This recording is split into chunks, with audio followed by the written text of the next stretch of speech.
मुरली है अमृत की धारा, है धारा जो देती सुखों का सहारा। मुरली है अमृत की धारा, है धारा जो देती सुखों का सहारा।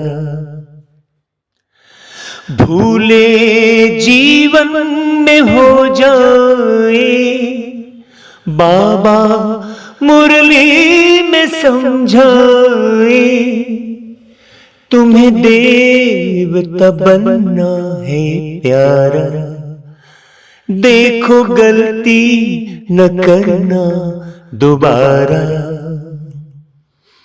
मुरली है अमृत की धारा, है धारा जो देती सुखों का सहारा।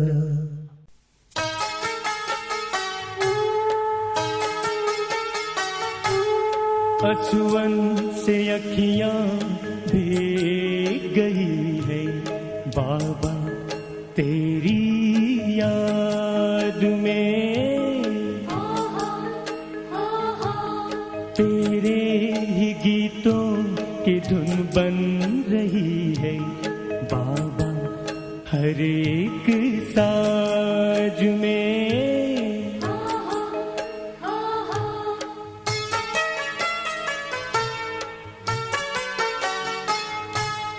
मेरा बाबा है हर एक आवाज में। ओ तुमने इतना प्यार किया है हर मानव के साथ में। असुवन से अखियां भीग गई है बाबा तेरी याद में।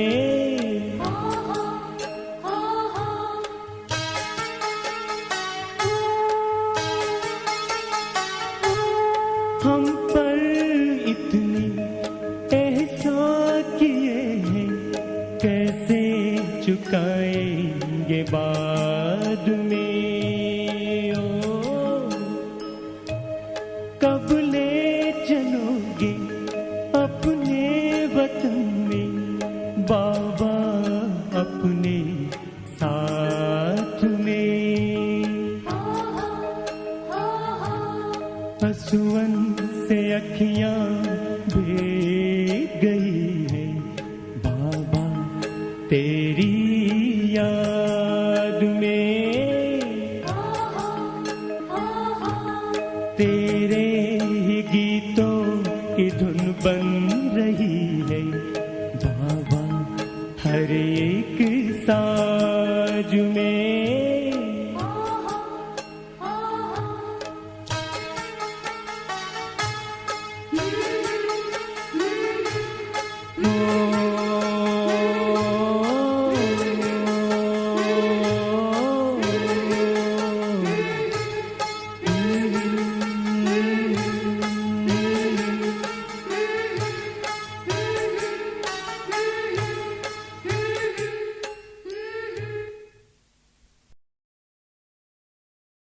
प्यारे मीठे बाबा रोज रोज मन को प्रेरित करने वाली बातें सुनाते हैं और हम उसे सुनकर थोड़े समय के लिए प्रेरित होते हैं और फिर उस प्रेरणादायक बातों को पुनः भूल जाते हैं और डोमिनेट करने वाली बातों को है स्टॉक में रखते हैं।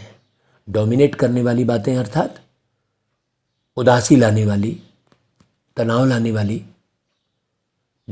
बेकार की बातों को हम अपने मन बुद्धि में इमर्ज कर लेते हैं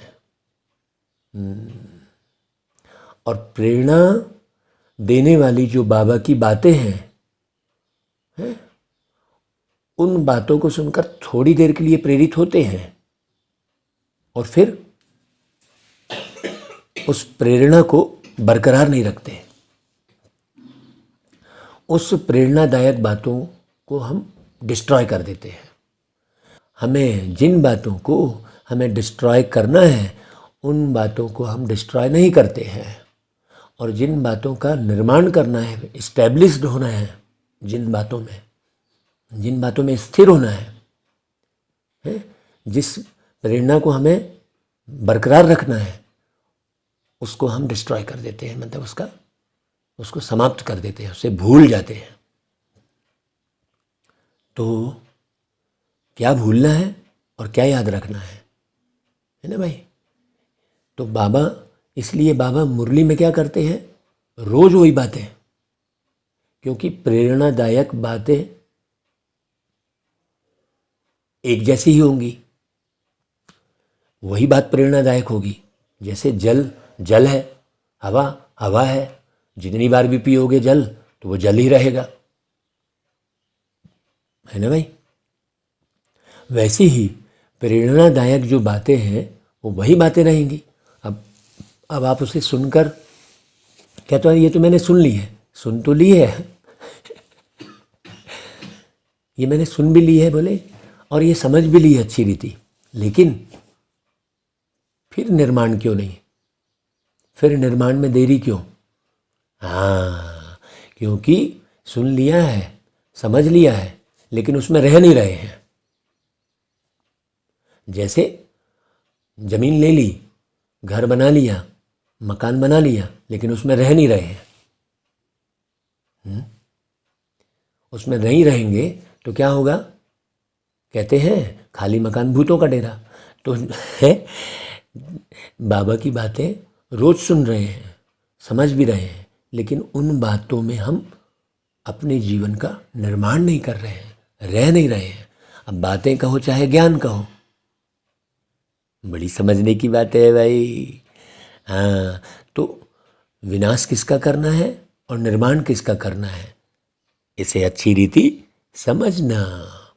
सतयुग का निर्माण और कलयुग का विनाश, इसका अर्थ क्या है वास्तव में?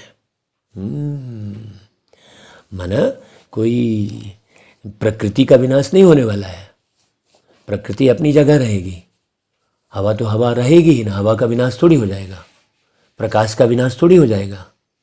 जल का विनाश तो होगा ही नहीं, तो फिर विनाश किस चीज़ का है? न पृथ्वी का विनाश होगा। तो सोचो विनाश किस चीज़ का है? कहते हैं पूरी पृथ्वी सागर में डूब गई। अब पूरी पृथ्वी सागर में डूब गई मतलब कौन से सागर में डूब गई भाई? मनुष्य विषय सागर में डूब गया। पृथ्वी किससे है? मनुष्यों से है ना भाई। देश किसको बोल रहे हैं? जहाँ मनुष्य रहते हैं उसको देश कहेंगे। सोचिए बारीक बात। तो कलयुग और सतयुग के अर्थ को समझना है बहुत बारीकी से। अच्छा भाई, जो बहुत गहरे अर्थ को समझा है वो कमेंट करे, हाँ हमसे फ़ोन पे बात करे भाई। अच्छा भाई, ओम शांति।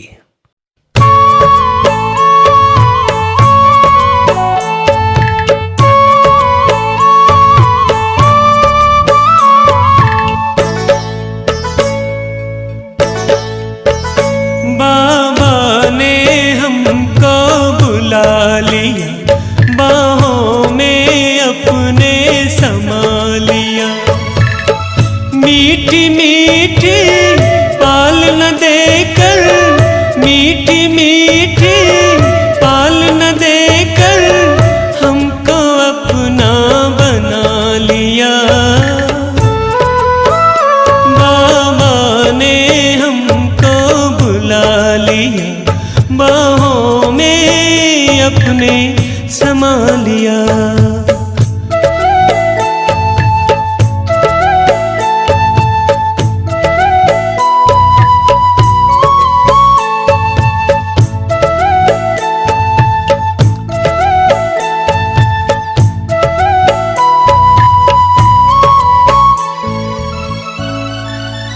पकड़ के उंगली बाबा हमारी वतन की सैर कराते हैं, वतन की सैर कराते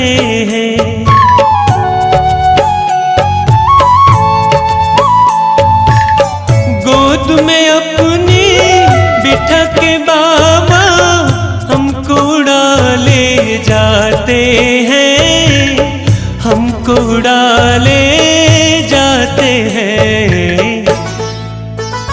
बाबा ने हमको बुला लिया, बाहों में अपने समा लिया।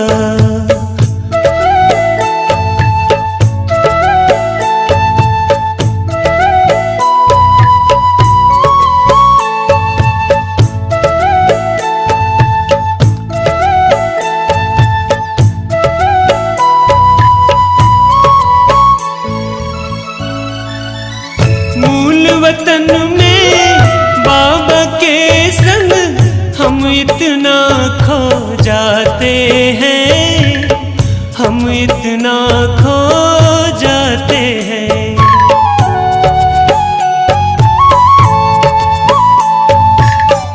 मन मंदिर में एक ही मूरत बाबा की हम पाते हैं, बाबा की हम पाते हैं। बाबा ने हमको बुला लिया, बाहों में अपने समा लिया। मीठी मीठी